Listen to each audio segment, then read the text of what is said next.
नमस्कार, स्वराज सेहत में आपका स्वागत है। मैं हूं आपके साथ दीपक भदौरिया। स्वराज सेहत में आज हम बात करेंगे गैस्ट्रो एंड लेप्रोस्कोपिक के बारे में। गैस्ट्रो की समस्या क्या होती है, इसका इलाज क्या है, किस कारण से ये समस्याएं होती हैं। ज़्यादा चर्चा के लिए हमारे साथ मौजूद हैं gastro and laparoscopic surgeon doctor Abhijit Deshmukh, जो कि प्रदेश अध्यक्ष भी हैं चिकित्सा प्रकोष्ठ मध्य प्रदेश के। सर, आपका बहुत बहुत स्वागत है स्वराज एक्सप्रेस में। अभिजीत सर, आप तक आवाज आ रही है?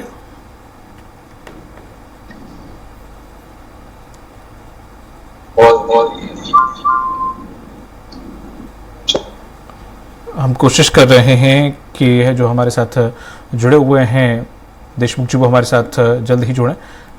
लेकिन आपको बता दें कि गैस्ट्रो की बीमारी से कई लोग पीड़ित होते हैं और कई लोगों का इलाज चल रहा होता है। एक कॉमन सी समस्या ये सबको होती है गैस्ट्रो से संबंधित, जिसमें आपको पेट से संबंधित, चाहे भूख लगना हो, भूख ना लगना हो, तमाम सारी जो बीमारियां पेट से संबंधित होती हैं वो सब गैस्ट्रो के अंतर्गत ही आती हैं।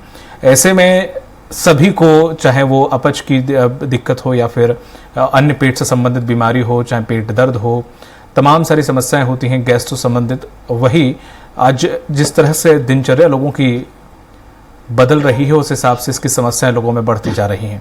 लगातार हमारे साथ gastro and laparoscopic surgeon doctor Abhijit Deshmukh ji हमारे साथ बने हुए हैं। सर, आप तक आवाज आ रही है?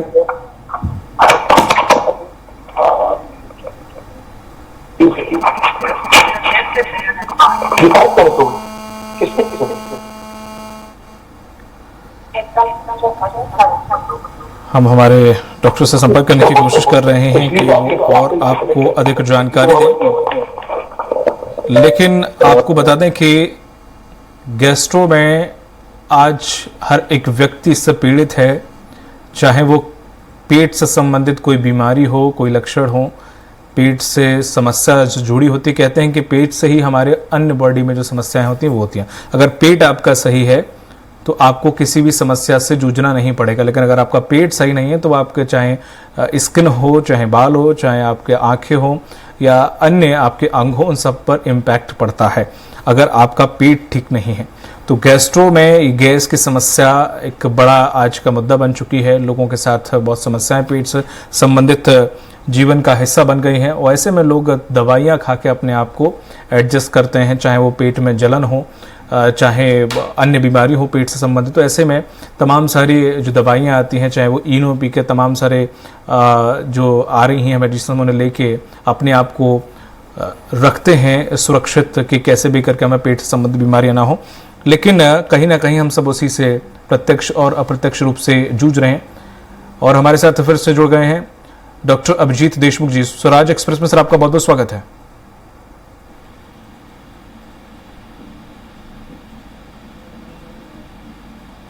सर, आप तक आवाज आ रही है? जी जी बिल्कुल जी।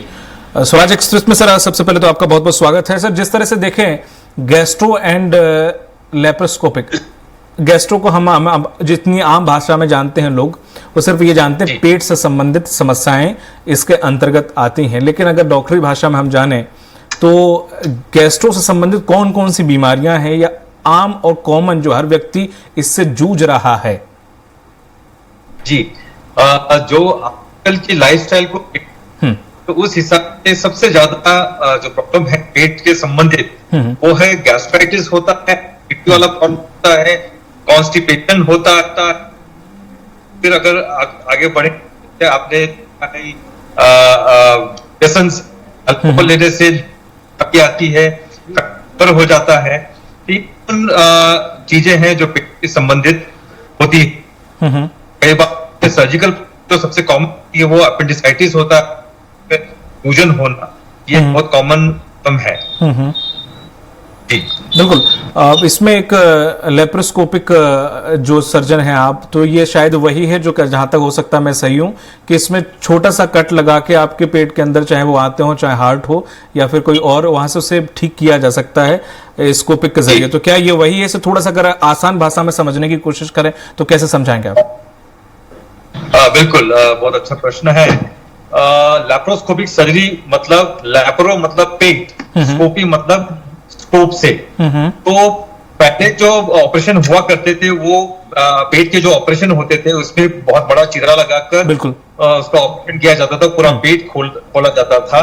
पर लैप्रोस्कोपी सर्जरी में हम छोटे छोटे 3 या 4 छिद्र करके, सबसे छोटा छिद्र होता है 5 मिलीमीटर का और सबसे बड़ा छिद्र होता है 1 सेंटीमीटर का। ऐसे छोटे छोटे छिद्र से टेलीस्कोप और इंस्ट्रूमेंट डालकर हम स्क्रीन पर देखकर पेट के ऑपरेशन करते हैं, तो उसको बोलते हैं लैप्रोस्कोपिक सर्जरी। तो इसमें हमें पेट खोलने की जरूरत नहीं पड़ती, हमें पेट में चिरा लगाने की जरूरत नहीं पड़ती। ठीक है, मतलब ये पेट से संबंधित है या हार्ट की सर्जरी वगैरह तमाम सर्जरी इससे हो सकती है कुछ चीरे लगा के? नहीं, लैप्रोस्कोपी मतलब मैंने जिसे कहा कि लैप्रो मतलब पेट, तो ये पेट के संबंधित जो स्कोपी से जो ऑपरेशन होता है उसको हम बोलते हैं लैप्रोस्कोपी। ठीक है, पेट से संबंधित। अगर जोड़ों का अगर स्कोप से अगर ऑपरेशन करते हैं तो उसको हम बोलते हैं आर्थ्रोस्कोपी। तो ऐसे अलग अलग नाम है शरीर के भाग का जो स्कोपी से ऑपरेशन होता है उसके अनुसार उनका नाम दिया जाता है। बिल्कुल। गैस्ट्रो से अगर संबंधित बात करें हम सर, तो गैस्ट्रो से पेट से जुड़ी हुई बीमारी या पेट से जुड़ी हुई दिक्कतें आपको क्या क्या होती हैं? एक आजकल हम जैसे कि आपने कहा दिनचर्या, ये बहुत बड़ा मेन रोल अदा करता है किसी आदमी के। कहते हैं पेट आपका सही है तो आपका सब कुछ सही है, चाहे वो स्किन का ग्लो हो, चाहे आंखें हो, चाहे वो और अंग हो, उन पर सारा इंपैक्ट आपके पेट से होकर जाता है। आज की दिनचर्या जो है तो उसमें आपको जो कॉमन बीमारी हर किसी व्यक्ति के अंदर देखते हैं या हर दूसरे व्यक्ति के अंदर देखते हैं, वो क्या है?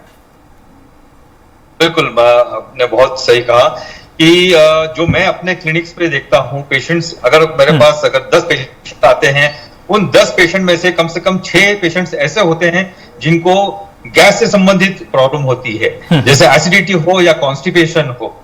और ये जो चीजें हैं ये लाइफस्टाइल से बहुत संबंध रखती है। अगर आपका लाइफस्टाइल, जीवन शैली अगर खराब है, आहार आपका ठीक नहीं है, नींद अगर अच्छे नहीं करते हैं और कोई व्यायाम नहीं करते हैं, योग नहीं करते हैं, तो आपको इन दोनों में से कुछ भी चीज या दोनों कॉन्स्टिपेशन और एसिडिटी हो सकती है। तो सबसे कॉमन जो पेट के रोग है ये गैस्ट्राइटिस, एसिडिटी और कॉन्स्टिपेशन। ठीक है, सबसे ज्यादा हम कॉमन एक चीज देखते हैं सर कि जब भी हम सुबह जल्दी उठ जाते हैं और उसके बाद कुछ खाएं या ना खाएं तो उसके बाद हमें एसिडिटी यानी कि जलन फील होती है बहुत ज्यादा सुबह के वक्त, अक्सर ऐसा देखने को मिलता है।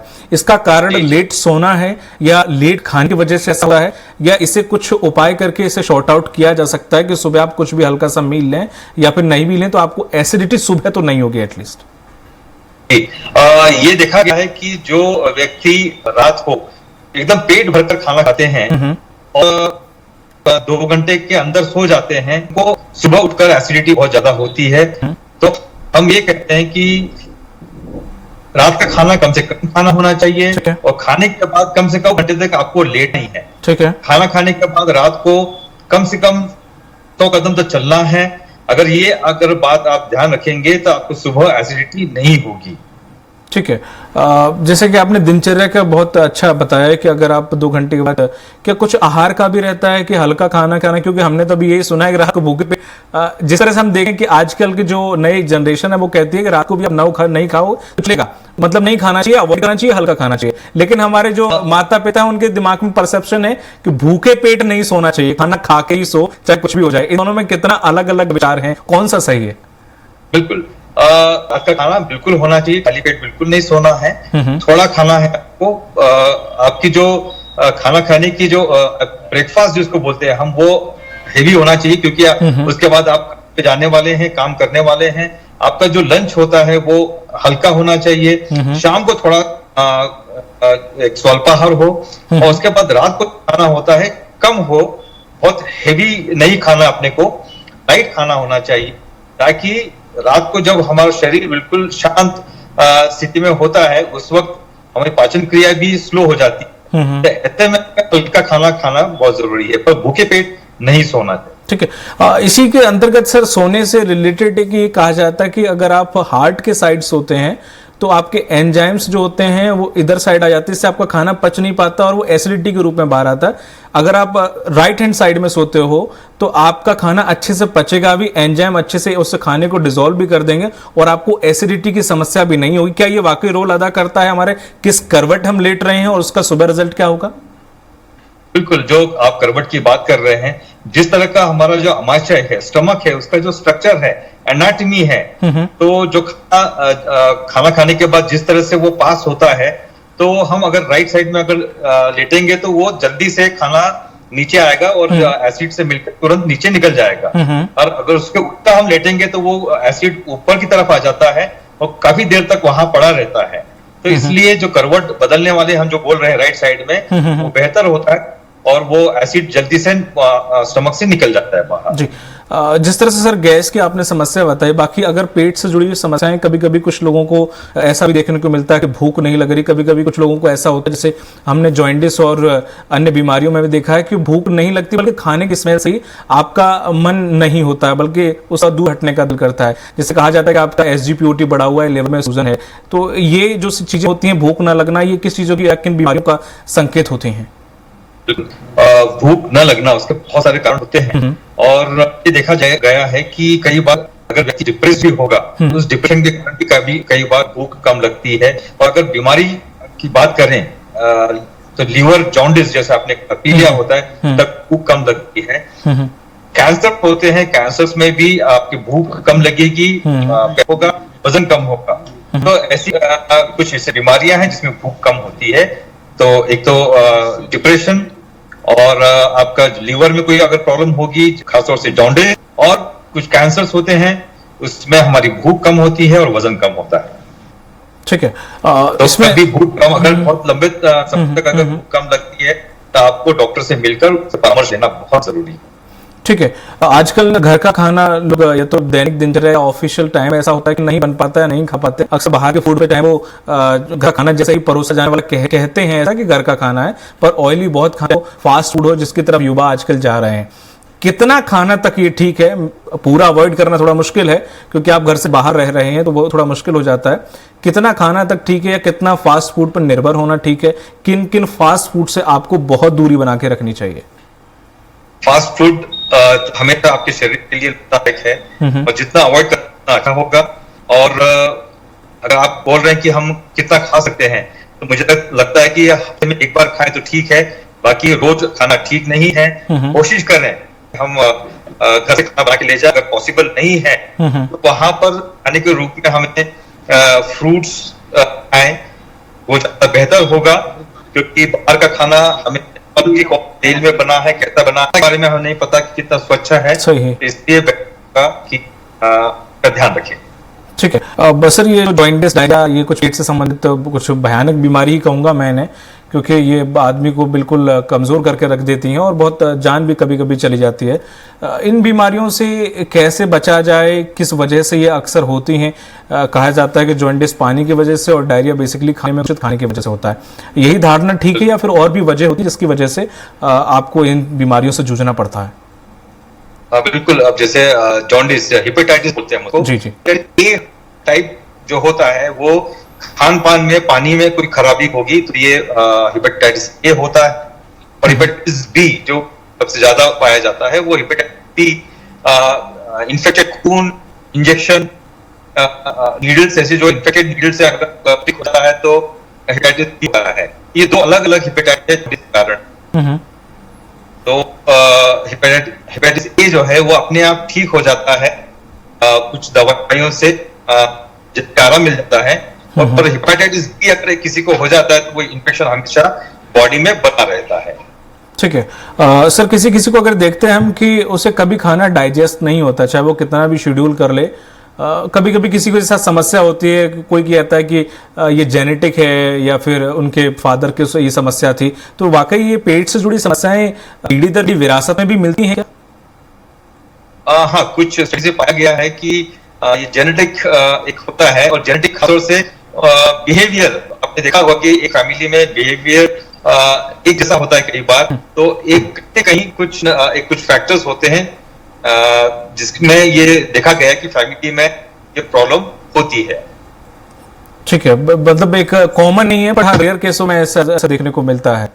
बिल्कुल सर, जैसे कई लोगों को ये समस्या आती है कि जब तक वो आजकल हम देखते हैं कि सिगरेट ना पी या फिर चाय ना पीने, वो वॉशरूम नहीं, फ्रेश नहीं हो पाते हैं। तो ऐसे लोगों की समस्या, ये उनकी आदत है या वाकई ये कोई बीमारी का लक्षण है जिसकी वजह से उन्हें ऐसा फील होता है? ये आदत है। ये उनके ब्रेन ने सोच के रखा है कि मुझे इसके बिना शौच नहीं आएगा। तो ये तो एक थॉट प्रोसेस है, हम्म, करना बहुत जरूरी है, क्योंकि अगर आप नहीं करेंगे तो वो हमेशा आपको अगर स्मोकिंग करते हैं या टोबैको लेते हैं तो वो का नुकसान बहुत ज्यादा है शरीर के लिए। और कई लोगों के मन में धारणा है कि ये ही किसी से मेरा शौच ठीक होगा, तो ऐसा नहीं है, ये आपको नुकसान करेगा। और इनके बिना हम शौच कैसा हो, ठीक कैसा हो, उसके लिए आपको सबसे पहले डॉक्टर से परामर्श लेके कुछ दवाइयां हैं, आप वो दवाई लेकर इस प्रॉब्लम से आप निजात पा सकते हैं। ठीक है।